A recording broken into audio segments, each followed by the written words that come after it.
तो hello friends, यहाँ पर हम बात करने वाले हैं 9th क्लास के ज्योग्राफी के फर्स्ट चैप्टर की।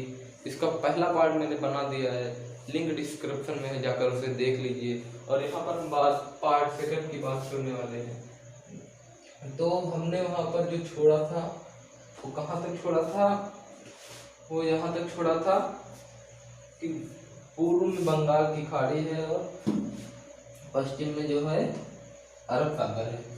ठीक है, तो उसी के आगे हम पढ़ेंगे। तो जो एनसीईआरटी की बुक है उसमें लिखा है कि अक्षांश और देशांतर का विस्तार 30 अंश है, 30 डिग्री। यानी कि भारत में जो है 30 देशांतरी रेखाएं पाई जाती हैं, 30 देशांतरी रेखाएं पाई जाती हैं लगभग, क्योंकि 30 पूरी नहीं है, क्योंकि 68 डिग्री 7 मिनट, कितना 68 डिग्री 7 मिनट से है कितना 97 डिग्री 25 मिनट।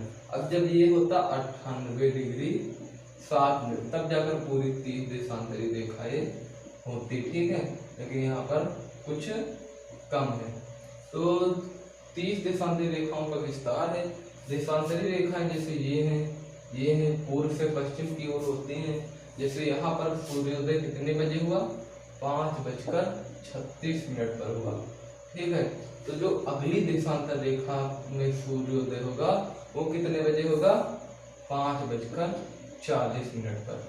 तो अगर हम इस हिसाब से देखें तो जो यहाँ पर जो राज्य स्थित है उसका समय ये होगा और जो यहाँ पर राज्य स्थित है उसका समय ये होगा। इसीलिए विभिन्न देशों का जो समय होता है वो चेंज होता है, लेकिन जो देश वाले क्या करते हैं वो अपनी इसको नहीं करते हैं, मतलब उसको एक ही समय नाप देते हैं। जो बीच वाली रेखा होती है उसको मानकर एक ही समय रख देते हैं, जिसके चलते जैसे भारत में कितना है 82 डिग्री 30 मिनट, 82.5 डिग्री क्या है को मानक समय माना गया है। लेकिन इतने को क्यों माना गया है, जबकि गुजरात में 2 घंटा पहले सूर्योदय होना चाहिए। यानी कि जब गुजरात में बजे 6 तो अरुणाचल प्रदेश में बजे 4। ठीक है, गुजरात में बजे 6 तो अरुणाचल प्रदेश में बजे 4। यदि हम देशांतरी विस्तार देशांतरी रेखाओं के आधार पर चले, लेकिन यहाँ पर 82.5 डिग्री 30 मिनट को भारत का पूर्वी देशांतर माना गया, भारत का मानक समय रेखा माना गया है। क्यों माना गया है? अब जैसे आपको कहाँ से जाना है, गुजरात से जाना है, अरुणाचल प्रदेश जाना है, तो आपकी रिश्तेदारी यहाँ पर है। ठीक है, तो आप जब यहाँ से 4 बजे चलेंगे तो आपको यदि अंदाजा होगा कि नहीं हम 1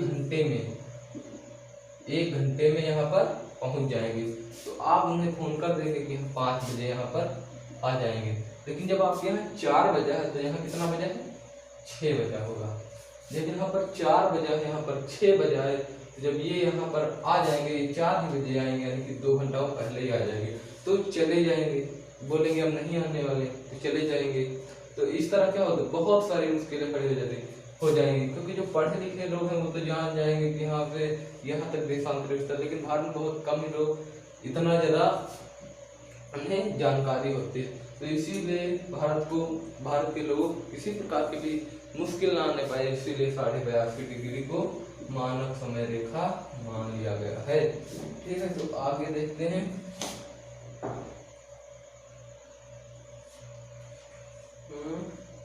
अब क्या भारत तथा विश्व के बारे में यहाँ पर दिया है, तो ये चीज आप पढ़ लीजिए, बहुत ही अच्छी चीज यहाँ पर लिखिए। भारतीय भूखंड एशिया महाद्वीप के पूर्व और पश्चिम के मध्य में स्थित है। जो भारतीय भूखंड एशिया महाद्वीप के पूर्व और पश्चिम के मध्य में स्थित है, यानी कि पूर्व पश्चिम यानी कि इधर के मध्य में स्थित है।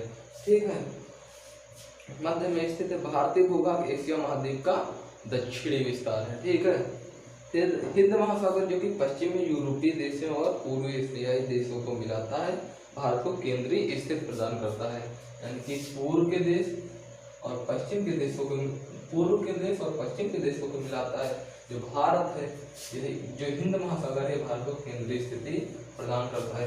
क्योंकि जैसे भारत की तट रेखा है, तो यहाँ फायदा क्या है कि भारत केंद्रीय स्थिति प्रदान करता है। तो इससे फायदा यह है कि जो 200 मील समुद्री दूरी होती है, 200 मील समुद्री दूरी होती है, वहां तक की जो क्षेत्रफल होता है, वहां तक की जो दूरी होती है, जैसे यहाँ पर भारत का एंड हो गया, यहाँ पर हिंद महासागर में 200 मील तक क्या है, कोई भी जहाज निकलता है तो उससे भारत को क्या टैक्स देना पड़ेगा कि आप हमारे क्षेत्र से निकलते हैं तो आप हमें टैक्स दीजिए।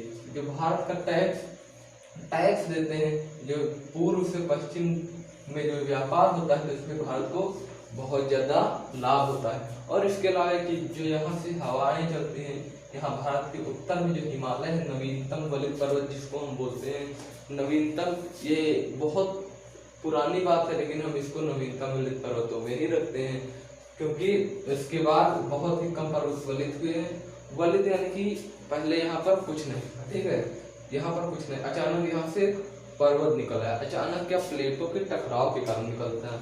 जैसे भारत और ऑस्ट्रेलिया पहले लगे थे, पास में थे, तो जो भारत ऑस्ट्रेलिया है, जो पृथ्वी की आंतरिक भाग संवहनी धाराओं ऊपर उठी तो उन्होंने पृथ्वी को तोड़ दिया, 7 महाद्वीपों में तोड़ दिया। जो भारत और ऑस्ट्रेलिया की प्लेट थी वो किधर प्रवाहित होने लगी, उत्तर की ओर प्रवाहित होने लगी, और जो अपनी सी बड़ी प्लेट थी यूरेशियन, उससे टकराई।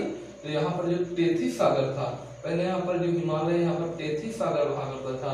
जब नदियां यहाँ से आते थे, इसी में गिरते थी, तो धीरे धीरे यहाँ पर बहुत सारा अवसाद इकट्ठा कर दिया। फिर जब इन दोनों की टक्कर हुई, जो इसकी अवसादी चट्टानें थी वो वलित होकर ऊपर उठी और हिमालय पर्वत दक्षिण पश्चिमी एशियाई, दक्षिण पूर्वी और उत्तरी पूर्वी श्रृंखलाओं का भी विकास हुआ। तो जो भारत में जितने भी पर्वत हैं, भारत या इसके आसपास, वो कहीं न कहीं हिमालय से जुड़े हैं। और जो राजस्थान में है अरावली पर्वत, राजस्थान में है एक अरावली पर्वत, वो उसे हम नवीनतम पर्वतों की श्रृंखला में नहीं रखते हैं, बहुत ही पुराने टाइप वाले पर्वतों में रखते हैं। जो अरावली है, यही एक भारत की एक ऐसी पहाड़ी है जो कि हिमालय से नहीं जुड़ी है। फिर चाहे वो आप मेघालय की गारो खसी जाती ले लीजिए, फिर चाहे जो पहाड़ी ले लीजिए, वो भारत में ही हिमालय से जुड़ी है। फिर आगे क्या है, तो ये चीज आप लोग पढ़ लेना, एनसीईआरटी की किताब खरीद लीजिए।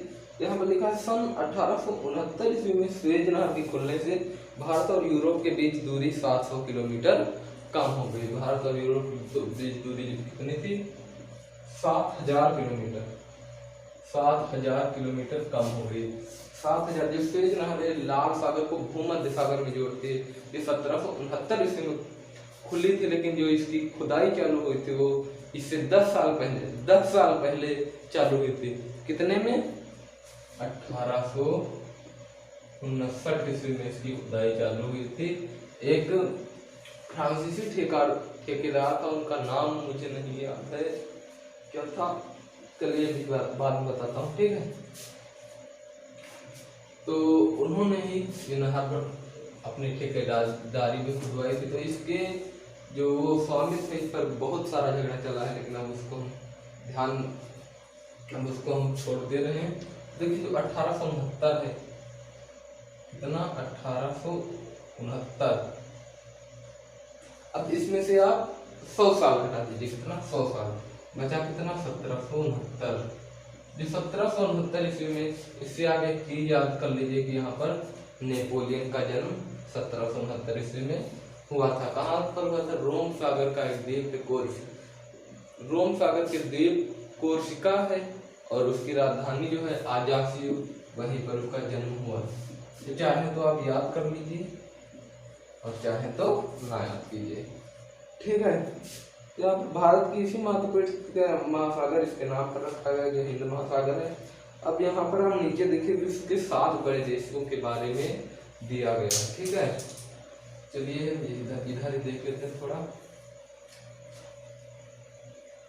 तो विश्व के 7 बड़े देश, सबसे बड़ा है रूस, फिर है कनाडा, रूस, कनाडा, फिर है चीन नहीं, फिर संयुक्त राज्य अमेरिका, फिर है चीन, फिर है चीन और फिर है ब्राजील, फिर है ब्राजील और इसके बाद जो है ऑस्ट्रेलिया और इसके बाद है भारत।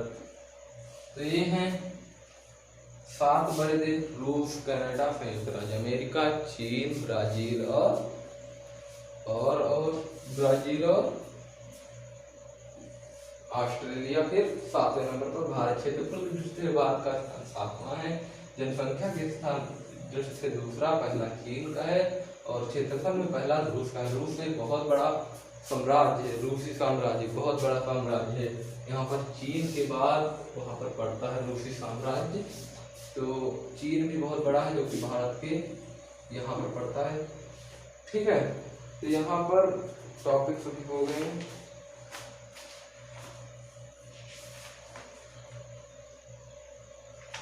तो हमारा वीडियो ये लेक्चर यहीं पर समाप्त होता है। अगला वीडियो लेक्चर हम अगले वीडियो में, बाकी चीज़ें हम अगले वीडियो में सीखेंगे। तो आपको ये वीडियो कैसा लगा कमेंट में ज़रूर बताएं, लाइक करें, सब्सक्राइब करें चैनल को और शेयर भी करें।